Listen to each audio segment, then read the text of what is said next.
We're waiting to find out how much prison time Madigan's going to have to serve. And why don't we bring in political and legal analyst Paul Lisnik here? What do you make of this fine, Paul? So, look, it could have been a lot worse. What the judge did earlier in his statements, as is being reported from the courtroom, is essentially announcing just how much he could have faced. He could have faced a lot more than this, and he could have faced can face significant jail time. And I know you're being given that information now, and probably something the sentence is 7.5 years. Right, 90 months, 7.5 years. Which is a huge prison sentence for an 83-year-old man. Well, he'll do 85% of it, right? Yep. So that's still, can't do that math, but 5 years or so that he would do. I think a lot of lawyers who had looked at this, when you play the guessing game, I myself saw him getting probably about 4 or 5 years. It's a little bit more than that. But let's talk about why that may have happened, because prosecutors asked for 12.5 years. So nobody was looking for, the judge did specify he could get up to 105 years. That was not going to happen. But the judge did say, let me just explain to you, said Judge Blakey, what you could face. So in the end, while prosecutors asked for 12.5, Madigan's lawyers said, we would like 5 years of probation and 1.5 years, I believe it was, of home confinement. To start, yeah.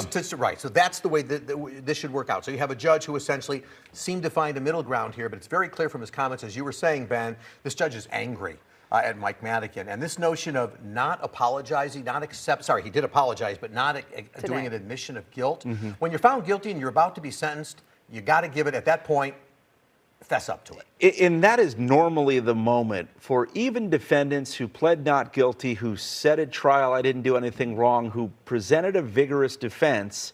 Once they're found guilty, that portion of the trial is over, and usually at sentencing, a defendant knows it's in their best interest to take responsibility. Doesn't sound like Madigan did that this afternoon. No, and this judge, of course, has denied a request for a new trial. He denied overturning the verdict, a legal phrase called judgment non obstante veredicto. But the problem is there may be appeals ahead. So perhaps on some calculation, Madigan's thinking, I don't know how far I want to go with this, because if there are appeals, let me not admit to certain things that I was found guilty of doing. But nevertheless, there are ways of accepting the guilt, accepting what the verdict did. He might have said, I haven't seen his exact words yet, but it doesn't look like he said, I accept the verdict of the jury. They did their job, and I respect the jury system. The court received more than 200 letters of support for Madigan. His wife with a video message pleading for leniency, saying she can't live without him. I'm paraphrasing. Do you think that those messages had an impact on this sentence? I think they likely did. And look, remember Ed Burke? He was facing a lot of time and got 2 years, and he had, I think it was 70 letters that were sent in his support. There is about 200 letters, and apparently a lot of them for former political ties to Madigan and all that. But these were people who talked about the good he's done. None of us are a product of just one thing in our lives. So the judge, I'm sure we'll find out later what the judge was saying. But look, Madigan had a mixed life of doing good things in his life as well, served the state for decades. But I've been in federal courtrooms where the judge said, well, of course people love you, and of course your spouse is going to miss you and may not be able to live without you. That's the case for every defendant. That's right. You transition perfectly to this point, perspective. We want to show you Mike Madigan sentenced to 7.5 years. How does that compare to other politicians who've faced sentencing? Obviously, Governor Rod Blagojevich, he got that 14-year sentence, which was widely considered to be an incredibly long one, but the judge at sentencing said it's because you came after a previous governor who also went to prison for corruption. So Blagojevich got 14 years. The late George Ryan got 6.5 years. Alderman Ed Burke currently in prison on a 2-year sentence, and former Congressman Jesse Jackson Jr., 2.5 years. So when you look at the sentence Madigan just got of 7.5 years, it's a long one compared to some of his other colleagues who've... It is. Madigan, you were saying in your analysis earlier, Ben, sort of saying, that Madigan taking the stand is an unusual thing. It's a very unusual thing for a criminal defendant to take the stand in their own trial. They almost never do it. Rod Blagojevich did, and as you report, got 14 years. But I think there's a little more to it than that, which is taking the stand is the risk. And here, the judge has made it very clear from all that was being reported to us from the courtroom. This judge said, you lied about the Solis information. So this judge clearly was showing some anger, at least as it is reported to us, towards this defendant. Just as the judge was incredibly angry at Rod Blagojevich throughout the course of that trial.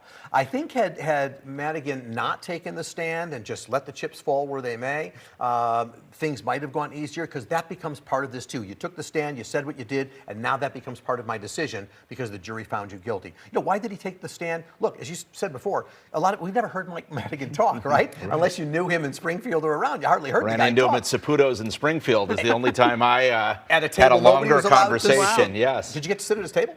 No, but he stopped by my Okay, table okay. and actually talked, and no one was more startled than I was that he stopped and said hello. Yeah, I've been in there nights where it's like the table's empty, he's not there, but they never gave it away to anybody else. Anyway, the point is that you know, I think he probably assumed that by taking the stand, he would perhaps engage and endear himself to the jurors.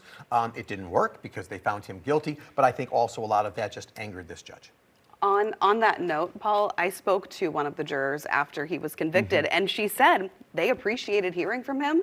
She found him to be down to earth and likable. So on a personal note, they liked hearing from him. They liked him and what he said, but they ultimately found him guilty on those 10 counts. You know, I once heard a federal judge once make a comment, whether this applies to Madigan, you can decide, but a judge said, you know what? Sometimes good people do bad things.